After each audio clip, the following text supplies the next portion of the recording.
Actually, yeah, I got the John Deere for free from my neighbor because he couldn't start it. Mostly related to mice trouble in the engine shroud. So I got it running, and then it was hard to start. I put a new starter on it, and it just has a hard time getting over the hill. And it's missing pieces like the piece for the deck that holds the front of the deck up. Yeah, that's missing, long gone. There's a hole in the deck. Other than that, it's a pretty solid machine. Yeah, the hood's not even cracked. For John Deere, that's a good thing. So it's, other than having a hard time starting, it seemed pretty much to do fairly well. So we're going to look into maybe what was causing that and just kind of give the tractor a service. Yeah. And then the blower was also a neighbor gave that to you? I think I got that for free somewhere, Craigslist or side of the road kind of thing.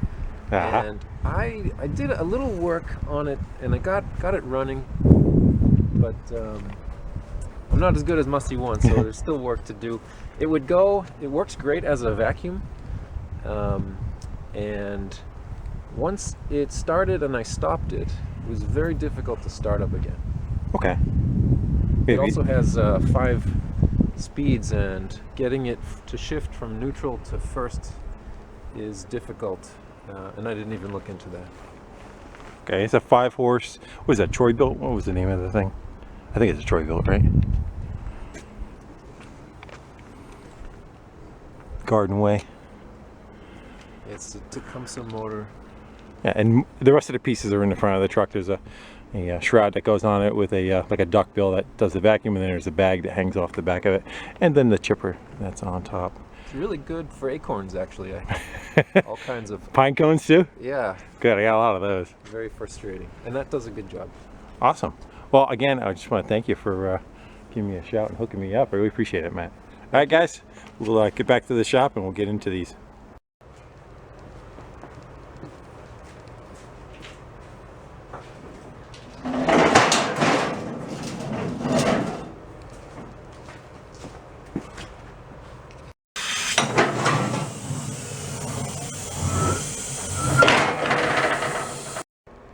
Alright, I flip the cage up on top. That is for shoving branches down and chipping them up. It runs through the other side of the blade. I'll show you that in a minute. 5 horsepower, is Troy-Bilt, self-propelled, got a gearbox on it. I don't know what it uses for a gearbox, whether it's set up like a snowblower with a drive disc or it has an actual gearbox. I guess we're gonna go find that out. You could either, like if you're chipping and you just want to dump it on the ground, you could just leave the bag right off of the chute and just let it shoot out the bottom of it, and it'll just chop up little fine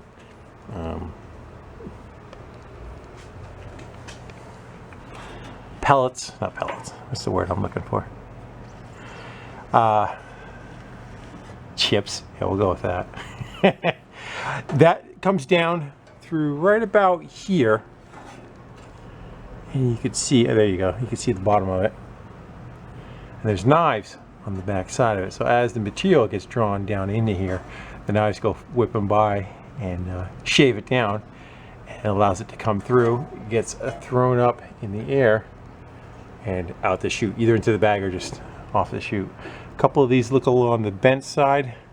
That one looks pretty straight, and these 3 look like they're a little, okay. Use a shot with a hammer. Yeah, it doesn't look too beat up in there. The knife looks fairly good. There's only 1 in this one. The edge of that knife looks pretty decent though.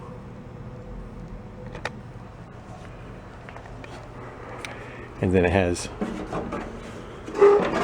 this piece. It goes on the side.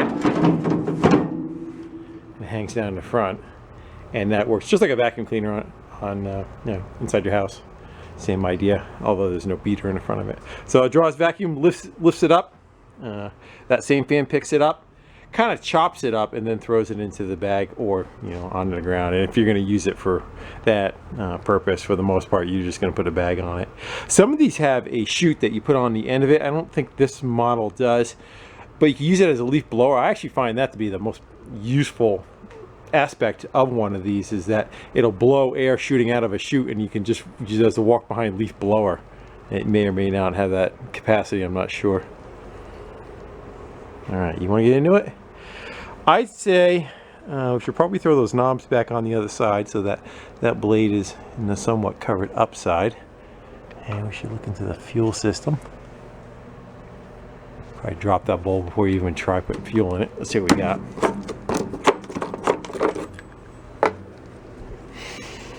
Yeah, it smells pretty good. I'm not sure if there's anything in there. That's it, it's pretty dry. Good. Just out of fuel.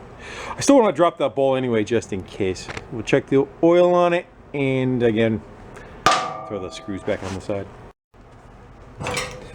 Yeah, let's get that float bowl off. But I'm going to pop the air cleaner out of the way. Once you guys can see better, it kind of makes it a little bit easier. Plus, I want to check the filter itself. Supposed to be able to turn that, but somebody lost the screw. I'll put a fatter one on. There you go. Filter looks like new. That's a good sign.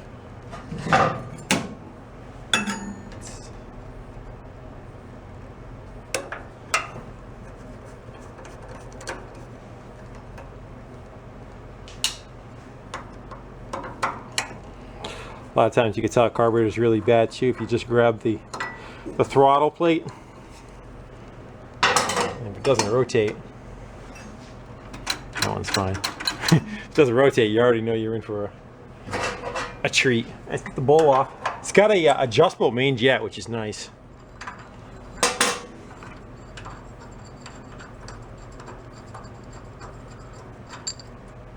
And that is, looks like it's been cleaned, but it's kind of tarnishy. I'm gonna go clean that a little bit better. I don't know if it's worth pulling the carb. The jet looks fairly clean too. Again, he said he had a problem with, after it was warm, trying to restart it. It would be hard to start. More than likely what that may be is if you shut it off full, when it's running at full RPM, you go and you shut it down, it's such a big flywheel that the engine just spins forever before it stops. So although you killed spark, fuel's still going through it. So what might be happening is it just floods itself afterwards. I think we might replace that guy. Yeah, it's pretty hard, like plastic. Let's go clean that stuff up and put them back on.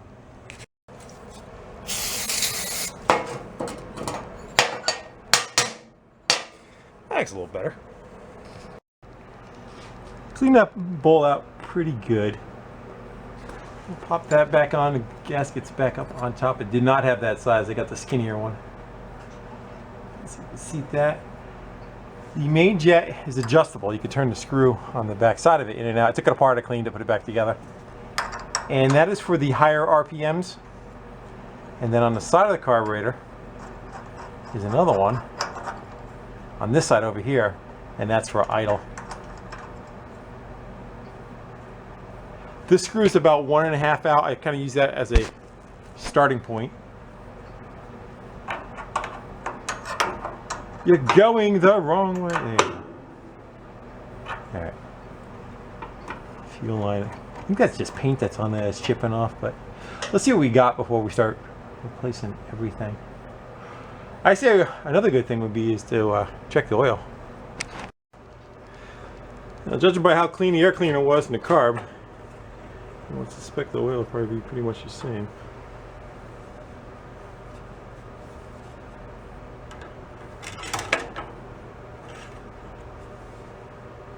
It's a little low. I'm gonna throw some in there, but it looks pretty clean, but just needs a tad more.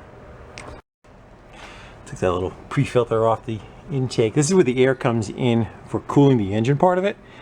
And on a system like this thing creates a lot of dust, where, you know, like a snowblower is the opposite of that. Well, anyway, there's a fan behind here, and air gets drawn in from the front, and it goes across the cooling fins and out that side, probably out the front.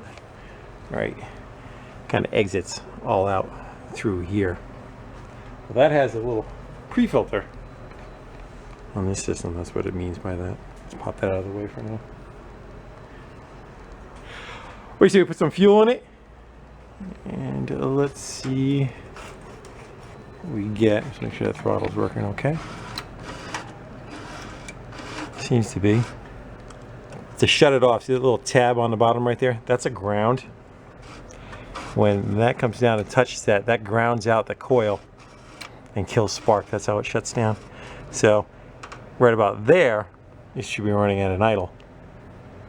And then down there, off. So I'm gonna put fuel in it, we're gonna fire it up, you won't be able to hear me. What I'm gonna be doing, listening to it, at first I'm gonna be running in the main jet. I'm gonna run it until it kind of dies and then back it out to where it runs again, and then about another half turn past that. And I'm gonna bring it down to low RPM, and there's that screw right there. There's the idle screw. I am going to run that in until it kind of does the same thing and back it back out. And then probably go back to the main. If the idle screw took a lot of adjustment, I'll go back to the main one more time and tweak it in.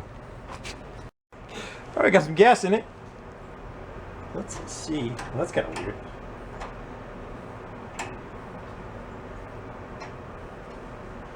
Choke lever.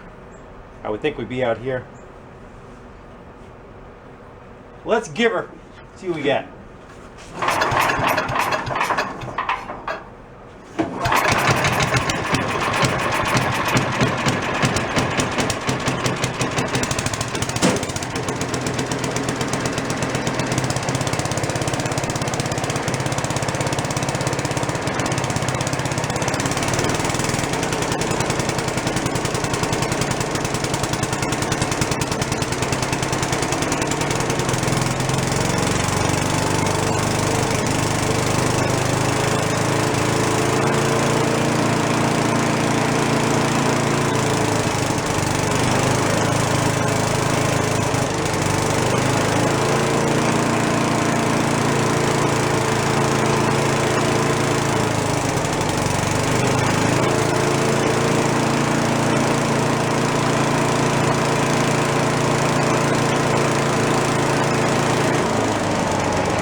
So what I ran into was the idle one was really rich. It was run out really far. You see how far it took me, like 3 turns to run that in to get that thing to start dying down.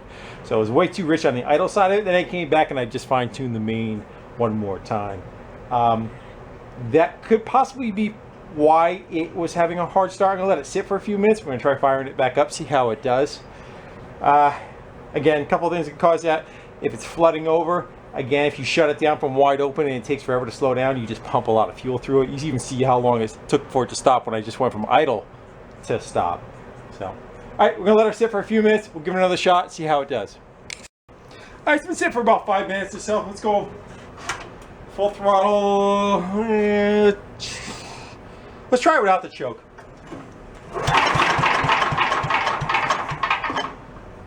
Let's try it with the choke.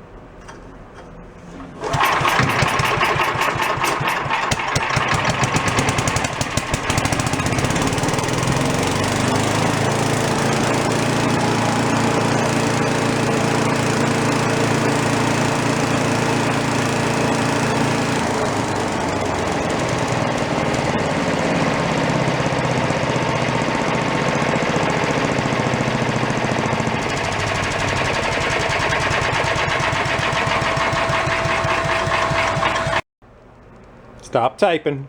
Come on. I know. So the air cleaner can put a slight difference on it. Sometimes yes, sometimes no. Can affect the air fuel mix on it just because there's a slight more bit of drag on it, and it generally cause it to run richer. And again, this is already way too rich on that idle speed.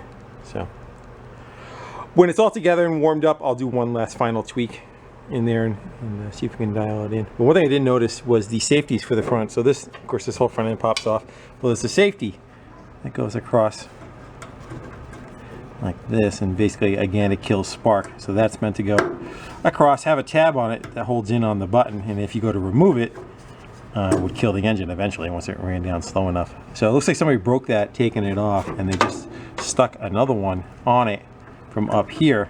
Unfortunately, that's not going to do any good for keeping little Johnny's fingers out of it, or even my fingers out of it, just because you get spazzy in a hurry, and like a snowblower, you go to open this up and clear the jam, and if you're able to stick your arm far enough in there, it would make your fingers a little shorter. So that needs to be corrected too. We need to be able to get that somehow back onto there to work as the interlock. But we'll let that be for a bit, because I want to look into the transmission part of it. Again, it's got like a 4-speed with reverse. I have a feeling it's probably going to be like a snowmobile setup with a drive disc, because then you have a drag bar, a drive bar, or drive, and that probably puts the pulleys together. So let's get this cover off and see if I'm correct, or we got some other kind of situation in there. Going in.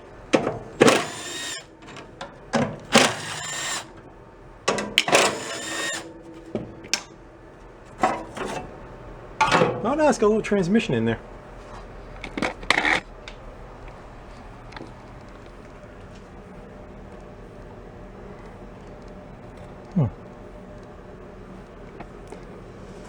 I am going to go blow that out with some compressed air.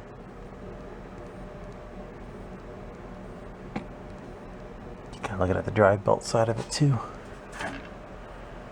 I may flip it up on its back for a little bit, just so we can take a peek underneath, get a better look. Yeah, it's got a little Peerless gearbox underneath there. There's your drive. Just tighten and loosen that belt with the lever that you pull up top, which is going to be that guy. And that just pushes an idler into it. I think what's happening is, I'll flip it back down.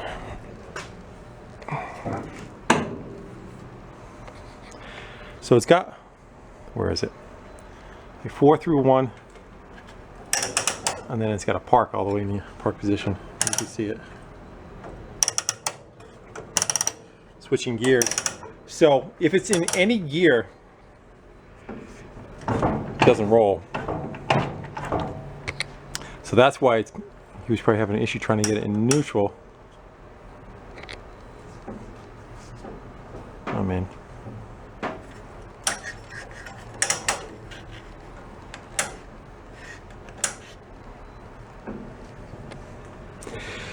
It might be just a little off on the cable location. We might be able to just loosen this and we could tweak it a little in or out, so that I have a feeling neutral's a little off. You can kind of see the end exposed. You're kind of like between neutral and first. So if you were actually trying to push it into neutral and leave it there, it's really off a little. So I think just fudge that cable a little. Yeah, because that's neutral right there, and the lever is off a hair. I'm gonna tweak that and loosen that up. And I'm just going to grab the jacket on the outside of it and move that around until the lever is more in a... Which way do I need to go? That's neutral right now. I need it to go...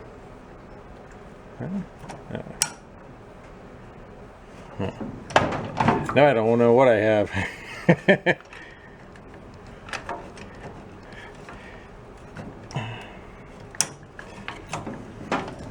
Okay, neutral, and we are much more centered over the end now. Try to find the middle of that too. I'd say right about there. Probably not much. But we move it about a spiral and a half maybe. Try that again. I'm in neutral, arc, reverse, neutral, 1, 2, 3, and 4. And back to neutral. Neutral is now where neutral is on the shifter.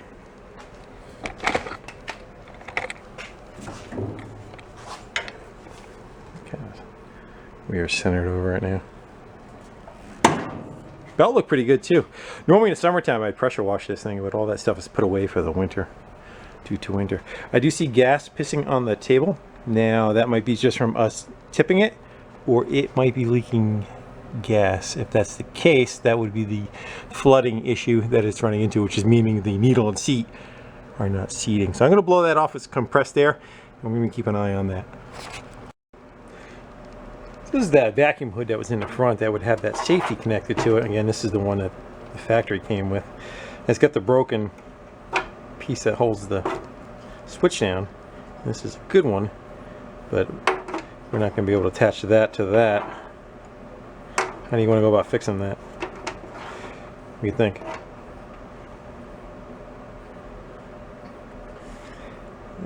How about we'll just cut the string off of this one. We'll cut the plastic off of this one so that loop is still there, and we'll put it up to it. Maybe we'll just put a couple of tie wraps through it so that it is on there. Yeah, let's give that a shot. And this one we want to get rid of the string, right?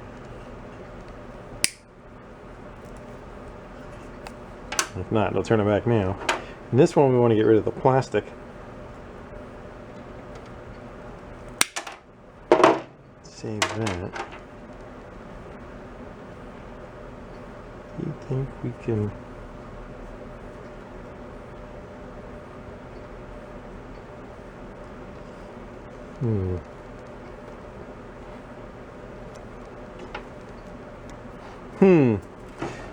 Let's go about... I was just going to tie wrap it to the outside of it, but what if we pull it through? I think that's a better...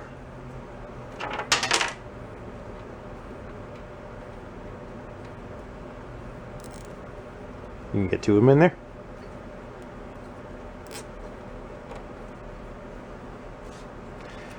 Try one more.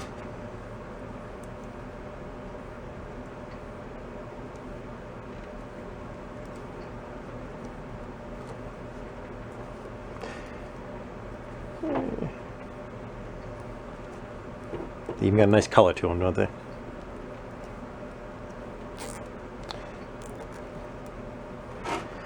Think that'll work?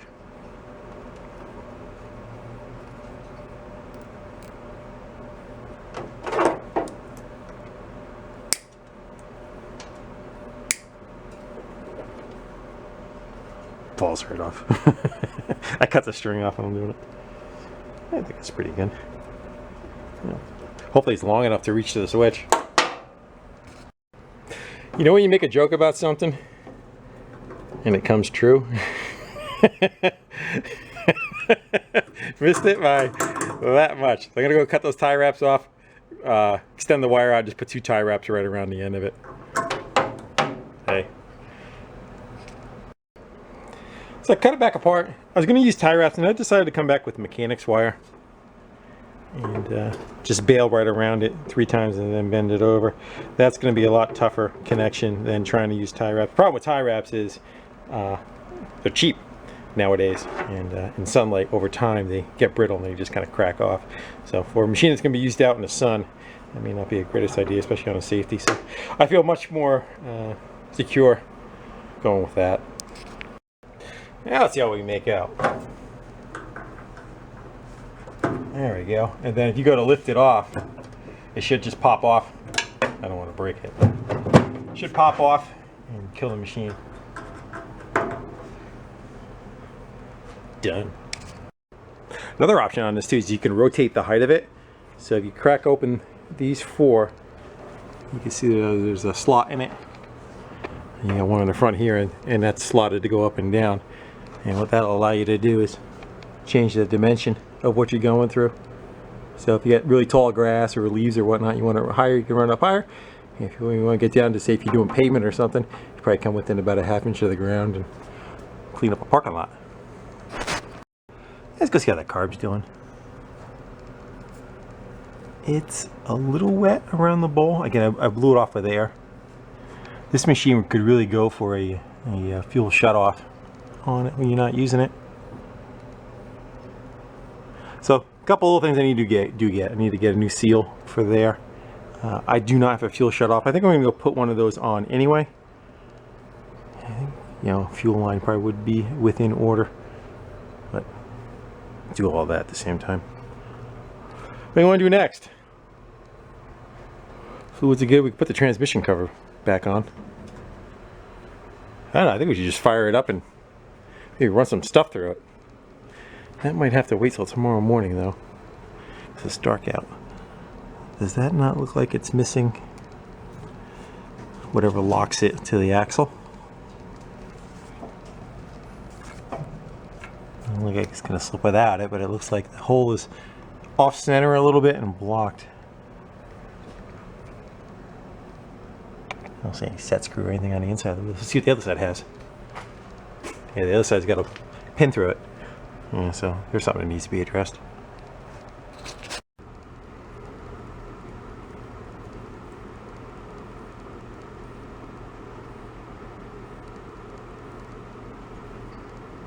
Might go for a new one of those too.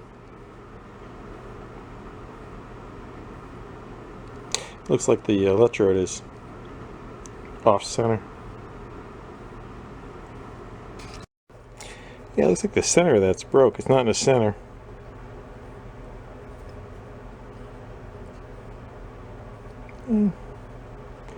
It's just been manufactured that way. See what I'm looking at though? There's less of a space here and more of a space here. And it's not over the center of the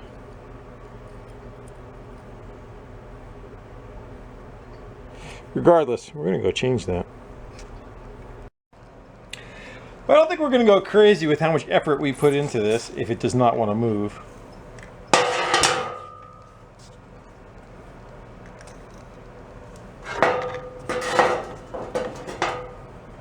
I have a pretty good feeling it's going to tell us no fairly quickly. Let's go give her a couple of love taps.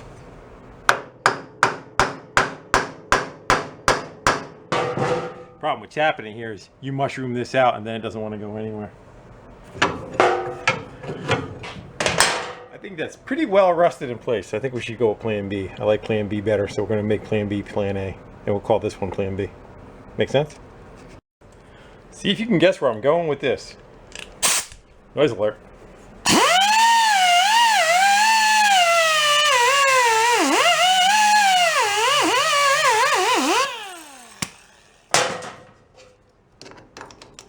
Any ideas?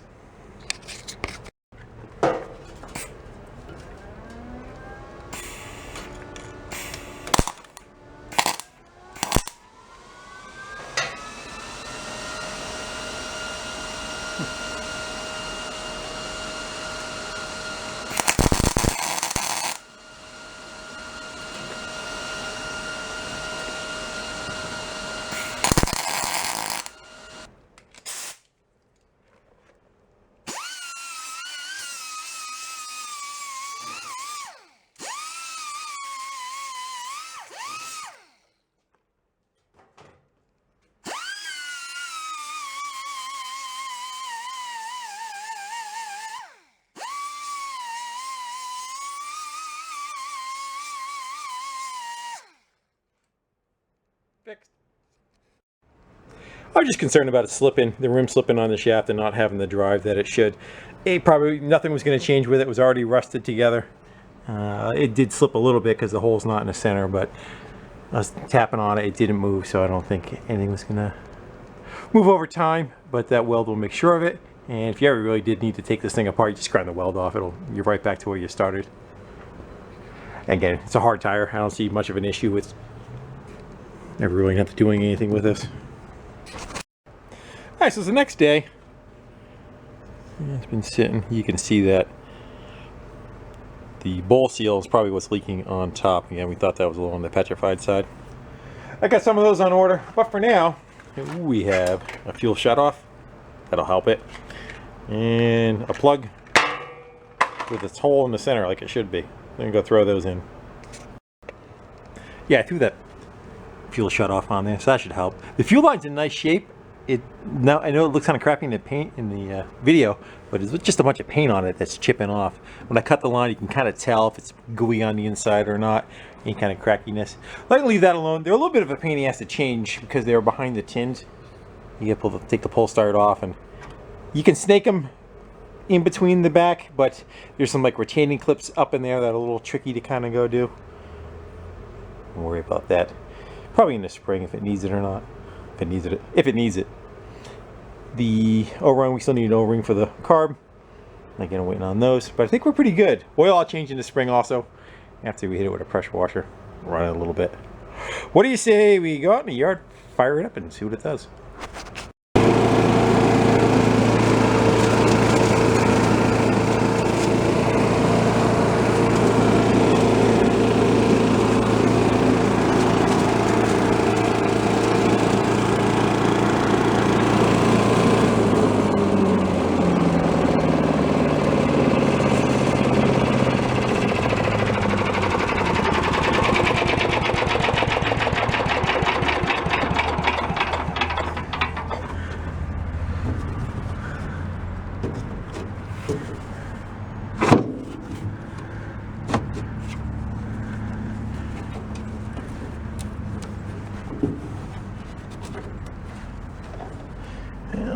See how it starts up after it's warm.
I had that chest mounted camera set up on. Well, hopefully I got. I have to go see what I did, but it seems pretty good. I'll go put it away till the springtime, and we'll deal with. I'll change the oil after I run it a little bit, and the float ball, give it a good bath, that kind of thing. The ground was really wet outside. We had just gotten a major rainstorm a day before, so everything's squishy. You can tell by the wetness on the tires. The ground is just a big sponge, so all the leaves and pine needles are glued down. I think in somewhat drier conditions, that thing will work really good as a vacuum cleaner. I think it's missing a hose in the front. I think it would have one more attachment. This would have been able to pop off, and you probably had a coupler that went on there with like a flexible hose that's probably 8-10 foot long, and it'll have a like a 6-inch round tubing about 2 feet long with a plastic handle on it that you can go in the garden beds and kind of suck up, you know, leaves and that kind of thing. I think that is probably long gone, and that's where the extra tether came from that we made, and they just cut it off and tied it to it so the machine would still run. Or else I really wouldn't see why it would have two of them. It had to have some other kind of something that went on there. You agree? You don't have to take the bag off. You just zipper it and unzipper it. So you just unzipper it and pretty much it dumps out on its own. The big thing around here is mice get to this stuff. This one looks pretty good, but generally mice have their way with these and chew them up pretty good. A lot regular like walk behind mower bags too. They do the same thing. If they're on the machine, they stand a better chance, like hanging like this. But if you fold it up and put it on a shelf or on top of the machine, they love to make nests in it. Take it out, it's got big chomp holes in it. I'll change some fluids again in the spring. I'll change the oil probably and that seal. All right, I'm to the point where I'm starting to babble, so I'm just gonna thank you all for kind of hanging out in the garage with me and turning a couple of wrenches and working on this stuff. Hope you enjoyed it. I enjoyed having you over, and we'll do it soon. Maybe we'll get on that John Deere next. So, until then, I will see you later. Bye.